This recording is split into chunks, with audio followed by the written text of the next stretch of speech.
Okay, the first step in creating a contract is going to be going into Form Simplicity.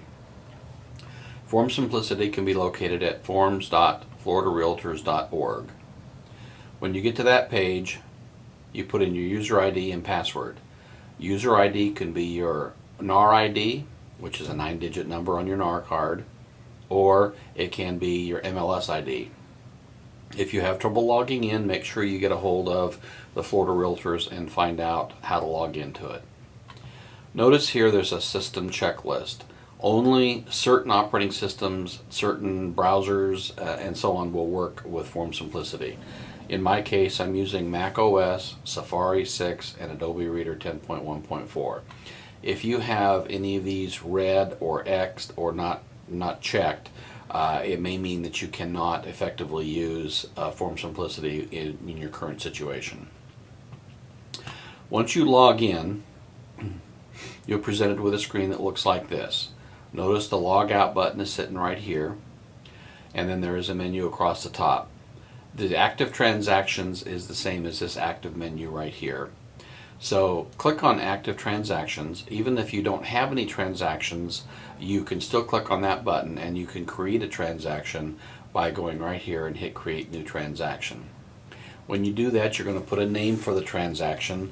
I would generally use my customer name. As you can see over here, that's what I've done, is use the customer name in most cases. We'll call this training transaction and hit save. Once I hit save, then my transaction shows up on the left hand side of my screen under transaction name. Once I put an address in, there'll be an address showing right here, as there are in these here. It'll show me the date of creation, the last date it was updated, and then I can also edit the transaction name by clicking this button right here. I'm going to click on the transaction name to open up that transaction. When I do that, you can see that I have a transaction open, but there are no forms in it. My forms would be right here under Forms. I have a Content tab, a History tab, and a Tasks tab. For our purposes, we're only going to use the Content tab and the Forms tab. Also notice that if I want to delete this transaction, the Delete button is right over here. When I open the transaction, if I click on this, I will delete this. I can delete this entire transaction. Even if there are forms in it, I can delete this entire transaction. I'm going to click on the Content button, and when I do, then I'm presented with this screen. This screen is going to allow me to put information into the content, which will then auto-populate into the forms. If I am doing this as a buyer's agent, I am going to be selling a specific property, and I can put in the MLS ID of that property. I don't have one right now, but I am going to guess at one and see if I can come up with a transaction, an MLS ID. And I did. So you'll notice that the MLS ID shows here the property address, the city, the price, beds and bath. If this is the property that I'm looking to write an offer on, then I can hit select. If not, then I must have the wrong MLS ID. Once I hit select, the system automatically populates the property information, the listing price, the name of the seller, the name of the listing agent and brokerage, and our brokerage name and your information here for the agent down here. In this case, it's both me, because I'm the broker and the agent. Once you have all that information, then what you need to do is you need to put in the purchase price. They've asking $183,000. We'll put in $180 as our offer price, and then you need to put in the buyer information. Now notice under the buyer tenant information here, there's a line that says buyer tenant name, and then there are two sections, one for party 1, one for party 2. Most of this we're not going to use because it's not going to populate into any forms. The only thing that we're going to put in here is the buyer name, and we'll just do Mr. and Mrs. Joe Smith.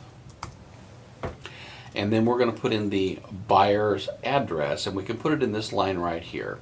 And this will populate onto some of the forms.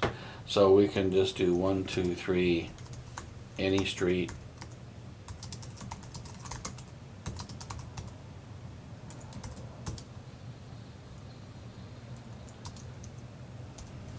We'll do something like that, okay? Once we have the information in here that we want, and notice that most of this information was pre-populated for us, we will then click on Save Information to Transaction. Once we click on Save Information to Transaction, we go back to the form screen. Now, the information is under Content, but we do not have any forms in here, so it's not into any forms yet. As we add forms to this transaction, that information we just put in will automatically populate into those forms. So what we're going to do is we're going to hit Add Forms to Transaction, and we're going to find the form that we want to add. In this case, we will be using the As-Is Residential Contract for Sale and Purchase. If I click this, the name, it's actually going to open up the form itself. If I click the box over here to the left side, then I can click Add to Transaction. And it's going to ask me which transaction I want to add it to. In this case, it's the training transaction, but it gives me a list of all my transactions. Or I could create a new transaction here if I wanted to. In this case, I want to add it to this training transaction. I'm going to hit Save.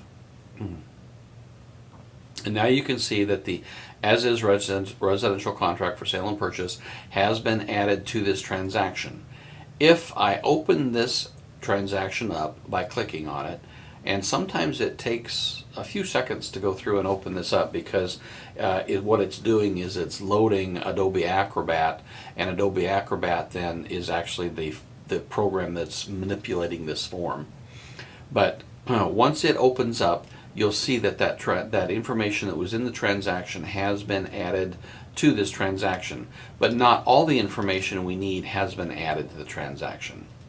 I can get out of this by clicking Save and Close, which is at the bottom of every page. And I go back to my Forms page again.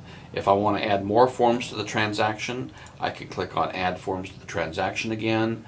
I can click on another form to add. Maybe it's Addendum to the Contract. Now I clicked on the name now, whoops, and it wants to open the transaction itself. But we're not going to open the transaction or the form itself. Something was wrong with that form. That was one of the new forms that was put out there. Anyway, that's how we get the information into our transaction. The next step will be to actually going in and filling out the contract itself.